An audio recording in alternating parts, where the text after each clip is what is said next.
Hello and welcome to our channel. What does this data say? I am Ajay Prakash.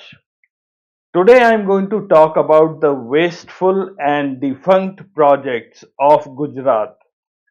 Before I start this discussion, I will add a prelude. I'll give you some history and some politics so as to put everything in the right perspective. Now, why did I choose Gujarat? It's simple. Gujarat boasts of being the only state of India where the Bharatiya Janata Party has been in power continuously for more than 25 years. So let me begin with a simple truth. Progress is essential for every nation and India is no exception. This episode is not against progress, it is against the illusion of it, against the idiosyncrasy of leaders who crave applause more than outcomes, who turn governance into spectacle and statistics into stage lights.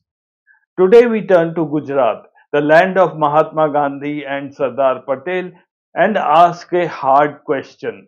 How did Narendra Modi, first as a chief minister and later as a prime minister, turn this cradle of reform into a theatre of images?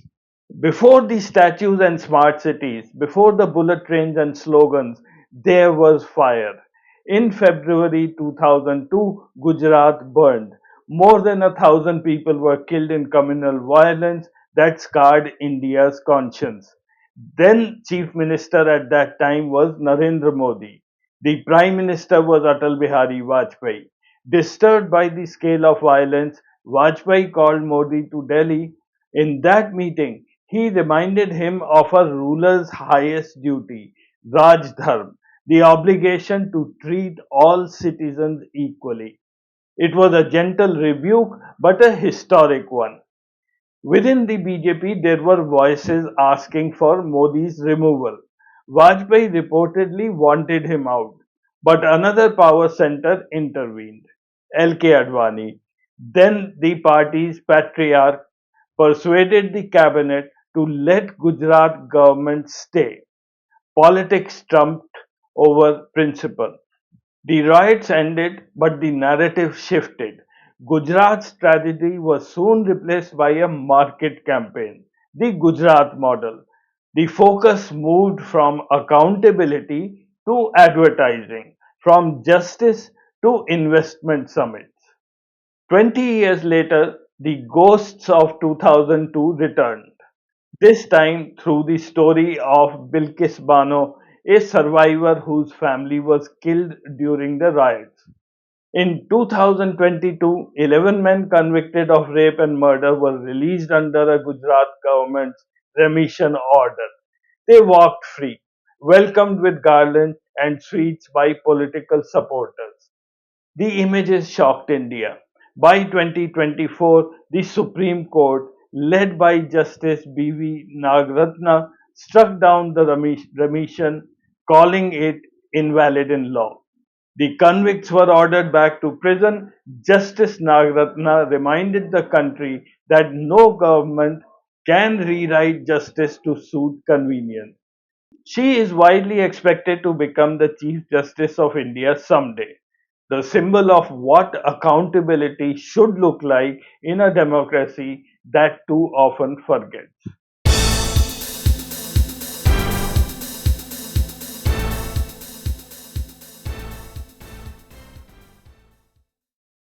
While Modi went around the country on his Vikas bandwagon, Gujarat lost out.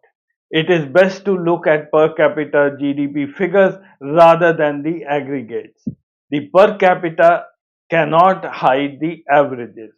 I have selected 5 states for comparing growth of per capita income from 2004 to 2023, covering 9 years of the UPA government and 9 years of Modi rule. What you see are the compounded average growth rates. Between 2014 and 2023, Maharashtra has been a double engine sarkar for about 6 years out of 9. Gujarat and UP always a double sarkar. Tamil Nadu and Telangana always a single engine sarkar. Maharashtra GDP per capita grew at 14.8% under UPA 1 and UPA 2. Under the BJP, it came down to 8.1%, a huge drop. Gujarat too saw a similar drop from 15% under the UPA rule to 10% under Modi.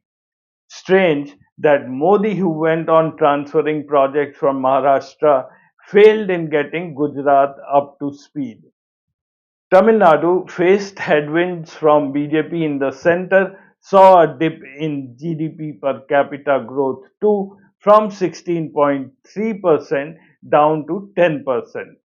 Telangana, formed in 2014, saw the highest growth in incomes under the TRS BRS rule. It grew at 12% per annum.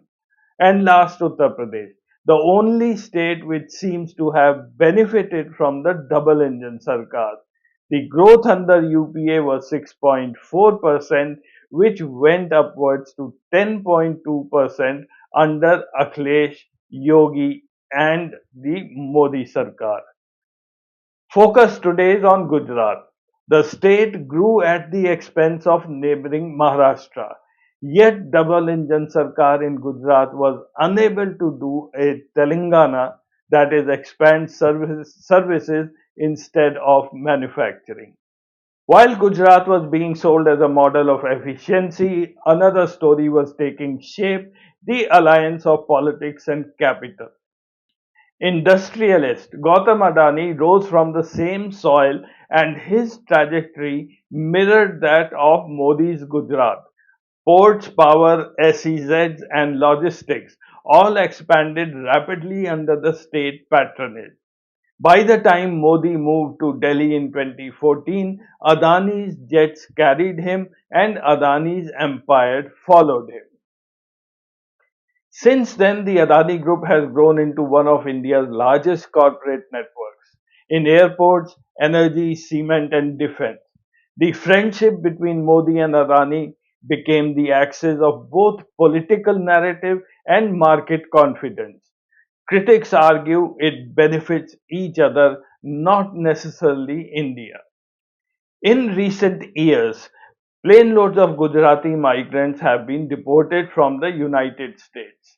Many were caught in human smuggling rings, others froze to death in Canada's icy fields, their pursuit of a better life ending in tragedy.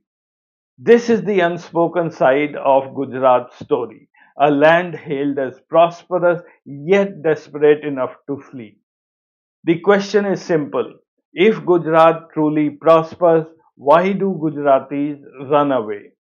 Nearly 30,000 Indians, many from North Gujarat, were caught trying to cross into the US illegally in 2023. Entire villages are emptying out.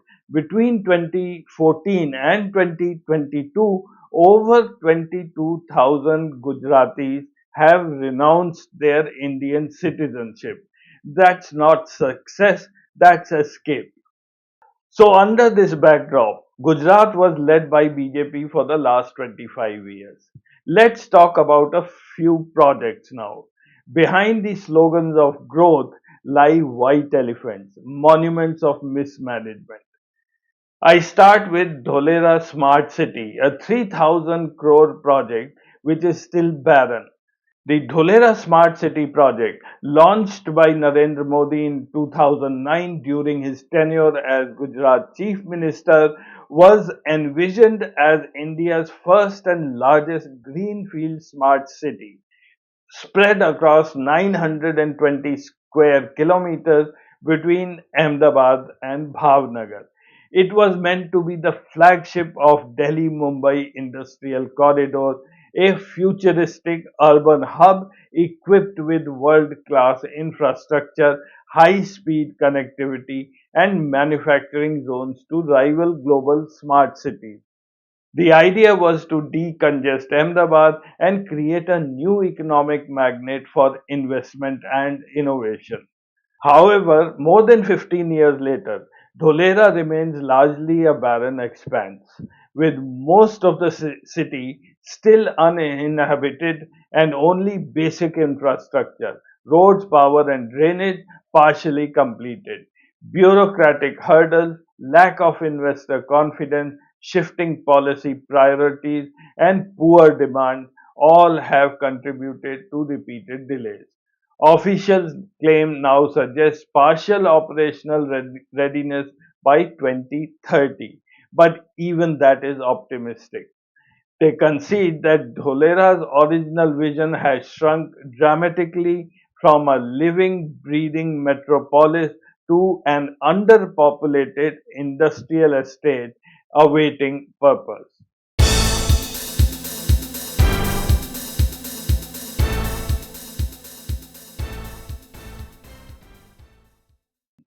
Statue of Unity, another 3,000 crore project.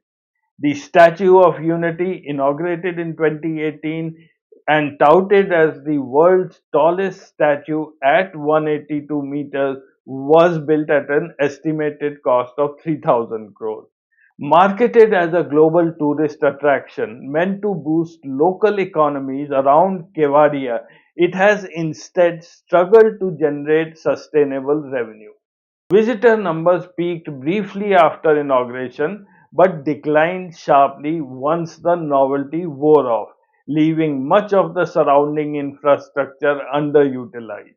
The expensive helicopter ride introduced to offer aerial views of the statue, priced far beyond what most domestic tourists can afford, has seen poor uptake and is often non-operational due to maintenance and low demand. Despite the grand projections, the project has failed to deliver consistent returns or local employment, standing today more as a symbol of spectacle than of self sustaining development. The Gift City, Gujarat International Finance Tech City, was conceived in 2007 by Narendra Modi as an ambitious bid to position Gujarat, not Mumbai, as India's global financial hub. Planned between Ahmedabad and Gandhinagar, it aimed to rival Singapore and Dubai with futuristic skyscrapers, tax incentives, and an international financial services center. However, nearly 2 decades later, much of Gift City remains underoccupied, with vast stretches of office towers either vacant or used for government linked institutions. Despite heavy public spending and regulatory concessions, private sector participation has been tepid, deterred by limited ecosystem depth and weak financial activity. While recent pushes like inviting global banks and exchanges have revived some interest, Gift City still looks more like a glossy brochure than a bustling financial district. Its future hinging on whether it can attract genuine international capital beyond symbolic launches and ribbon cutting. The Seaplane Project was launched with much fanfare in 2017 when Prime Minister Narendra Modi famously took the inaugural flight over the Sabarmati River from Ahmedabad to the Statue of Unity, a symbolic show of innovation and connectivity. The lone aircraft, leased by SpiceJet from Maldives-based TMA, Trans-Maldivian Airways, was showcased as the beginning of a new era in regional air travel. However, after the high-profile launch, the project quietly collapsed, plagued by regulatory issues, lack of suitable water aerodrome, and zero public demand. The aircraft was soon returned to Maldives, and no commercial seaplane service ever materialized. What was promoted as a visionary leap in transportation turned out to be another photo op project shelved without accountability or measurable public benefit.